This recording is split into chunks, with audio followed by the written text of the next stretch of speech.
প্রখ্যাত রুশ সাহিত্যিক লিও টলস্টয়ের মহান সৃষ্টি হল ওয়ার অ্যান্ড পিস ও আনা কারেনিনার মতো উপন্যাস। আজ আমরা তারই লেখা একটি অনবদ্য ছোট গল্প থ্রি হারমিটস নিয়ে আলোচনা করব। গল্পটি 1886 সালে প্রকাশিত হয়।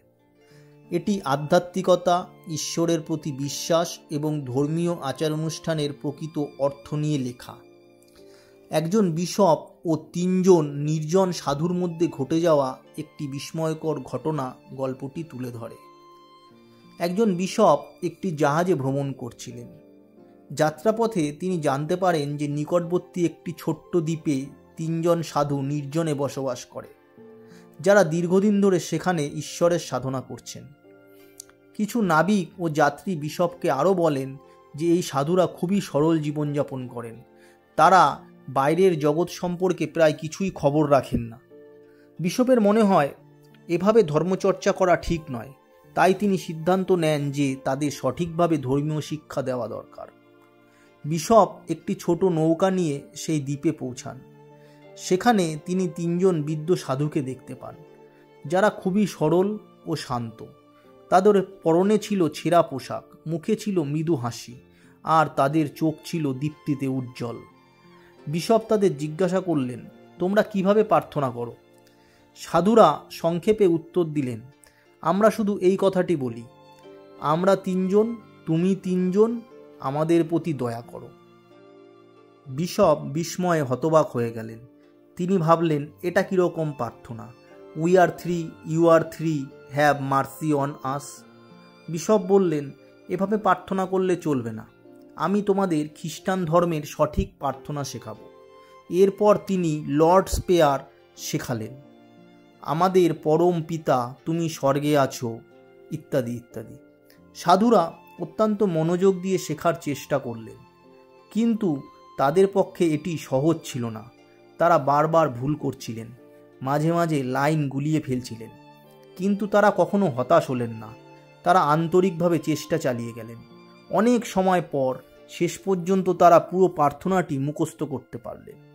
বিশপ খুবই সন্তুষ্ট হলেন এবং ভাবলেন যে তিনি তাদের সঠিকভাবে ধর্মের শিক্ষা দিতে পেরেছেন।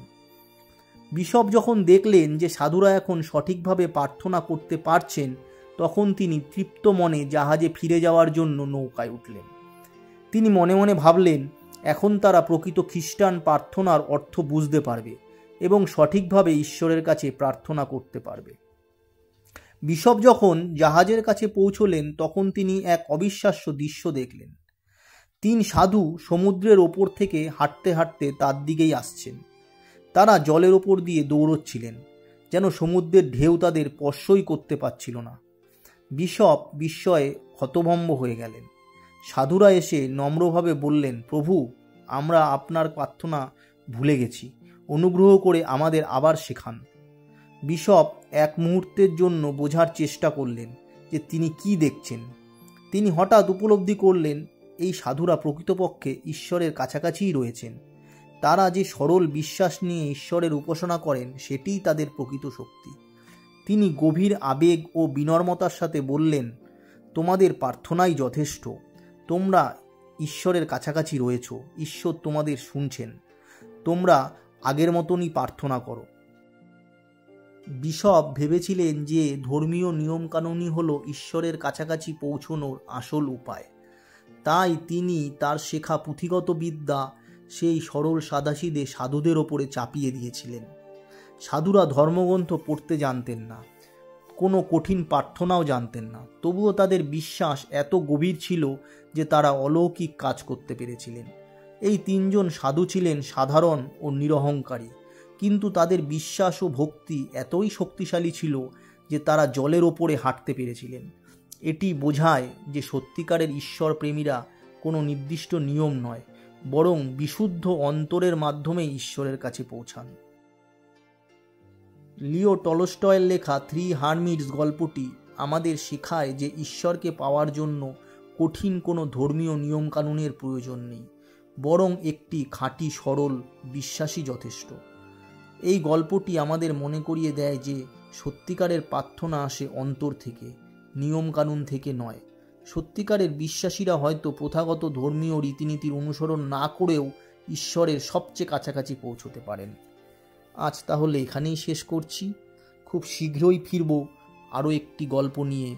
ততক্ষণ তোমরা আমাদের চ্যানেলের সঙ্গে থাকো আর চ্যানেলটিকে লাইক ও সাবস্ক্রাইব করে রাখো এরকম আরও অনেক বইয়ের ওপরে আলোচনা শোনার জন্য।